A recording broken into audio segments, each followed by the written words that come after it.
have taken a little longer to make another video again, as a lot has been happening over the last few weeks. There have been many positives, as goals that our family had made a while ago to own a home and land are finally coming to fruition. Australia is in the midst of the most insane property market it has ever seen, and trying to buy anything of any reasonable quality at a reasonable price is next to impossible. We have all worked together to think outside the box and pushed hard, saved hard, moved locations, changed jobs, so we would hopefully have a better chance. The window of chance did open slightly, and we went for it before the market became completely out of reach for all of us forever. In the midst of this excitement, I have also been having a lot of flashbacks. In a normal conversation, someone may say something completely benign and innocuous, and I will suddenly be flooded with painful memories. I'm not going to lie, it really sucks, and I have absolutely zero control over it. So how do you just move on and get over that? The other night, I accidentally shut our dog Pablo outside, and when I realised, my partner let him in. But Pablo was sad and sulking, and he wouldn't come near me for a little bit. This triggered a memory of when, as a child, I was often locked outside of the house in the dark for something I must have done wrong. I would cry and sit with my back firmly to the door, looking out into the blackness to try and spot the bad spirits I was told would come and get me. When these memories come back, my body also changes too. My heart can start racing, palms of my hands sweat, my stomach often feels like it's in a tight knot, and I can't take deep breaths. It takes a lot of focus, energy, and awareness to bring me back to the moment and where I am. Sometimes I can hide that it's happening and get on with the moment, and other times I have to stop. I share it with my partner if he's around, and he listens and comforts me through it as best he can.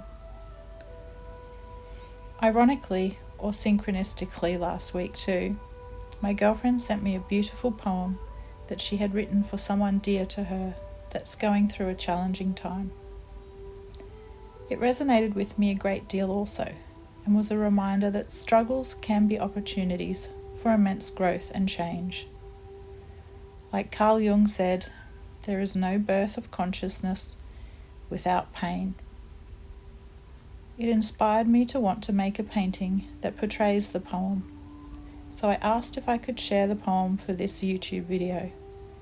I'll do my best to honour it, even though I think I have a funny voice. The poem is titled, A Letter to a Friend. It can be hard to see the beauty in the difficult times when you're in them. It's a little like finding the sun when you're caught in a storm.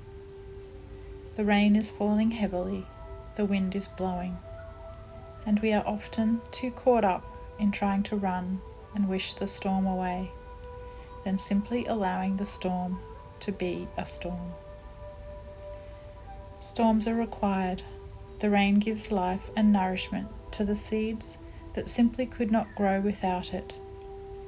The wind blows away old leaves from the trees when new ones must grow. Don't run from the storms of life. Stand tall in them. Fall to your knees in them. Hold your face up to the sky and allow the droplets to quench your thirst. The sun will return once more, my dear friend, but for now, the storm is required.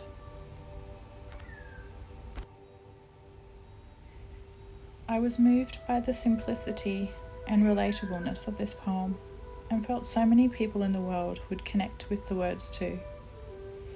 Storms are a natural part of the regeneration cycle of this earth. They bring an energy, a life force that is electric and powerful, a force to shift the stagnant and still.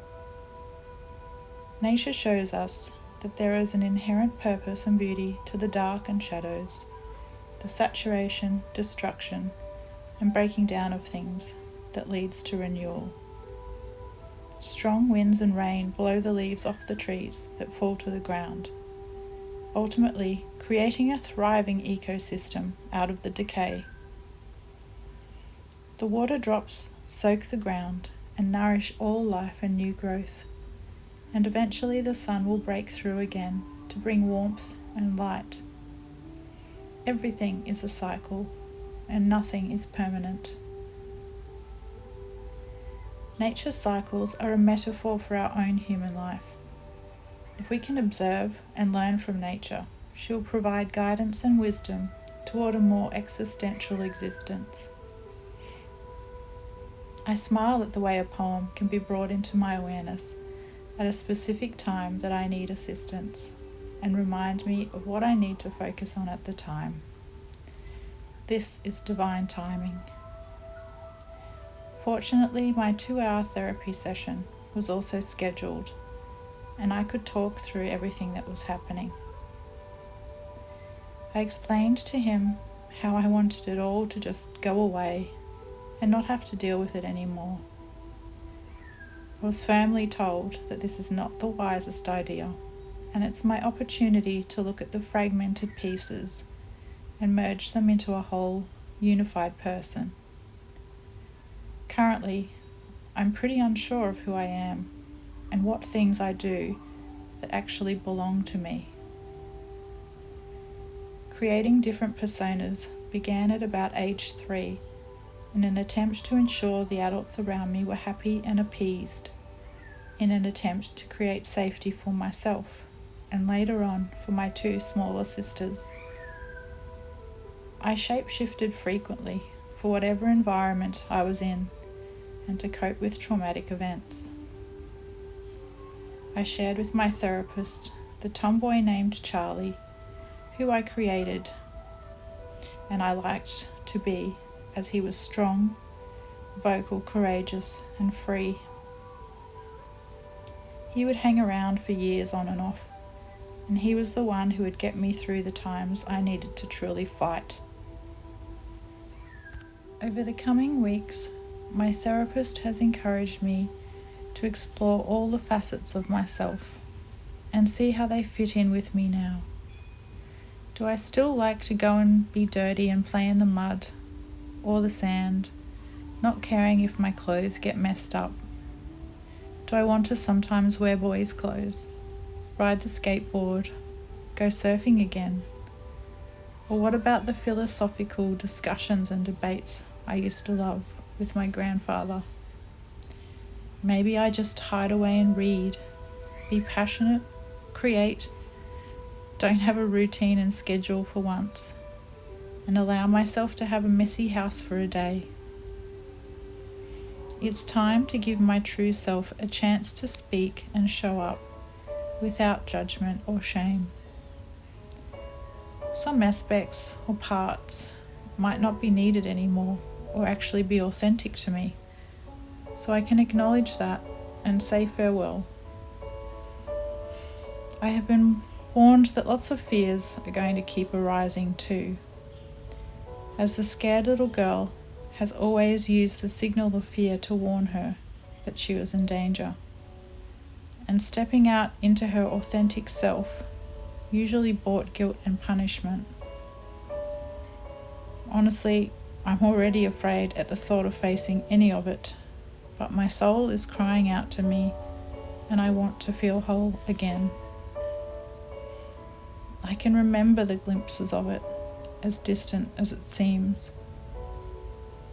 I already know that I absolutely love to create, whether it be design, painting, drawing, photography, and I used to make clothes, so I will continue with those. I have started attending groups for crystal bowl sound healing and Kirtan meditation. And both of these have awakened a love for sound, vibration, and vocals. I want to explore further with this and see where it takes me.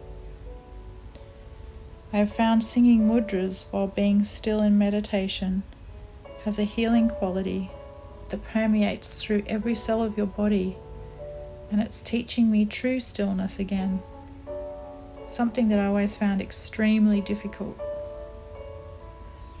I know I'm going to have up and down days and moments as I face the things I had compartmentalized and shut away.